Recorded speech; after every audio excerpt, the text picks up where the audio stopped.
Voici Sarah, 7 ans et demi, 1,21 m et un peu plus de 31 kg. Cela donne...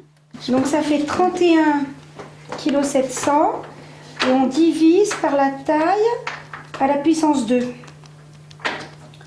Et donc ça nous fait un index de masse corporelle à 21,65. L'indice de masse corporelle ou IMC, terme barbare qui permet de tracer la courbe de poids de l'enfant et vérifier son évolution. À partir de l'âge de 2 ans, elle a commencé un petit peu à décrocher et ensuite on voit qu'on est en train de vraiment sortir complètement des courbes. Pour cette petite fille, le constat est classique, le profil aussi. Sarah a un bon coup de fourchette mais ne prend jamais de petit déjeuner. Elle a une préférence prononcée pour les gâteaux, d'où un rattrapage facile à diagnostiquer.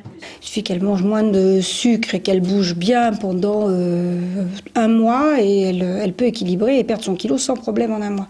Donc là, elle va grandir et si elle ne grossit pas, c'est ce que je lui demande, c'est de grandir sans grossir. À 7 ans, cela passe notamment par l'activité sportive, mais les prémices de l'obésité peuvent se détecter bien plus tôt, dès 2 ans.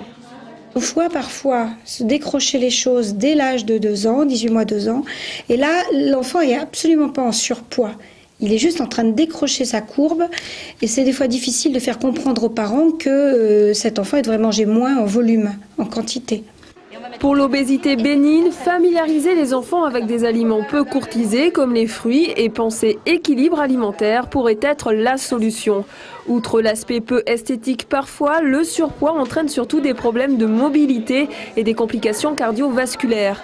Il est souvent l'ami fidèle de la sédentarité, exemple avec une étude comparative du centre médical des Ulysses où il résulte que dans cette ville, c'est à l'adolescence, chez les jeunes filles, que l'obésité fédérale.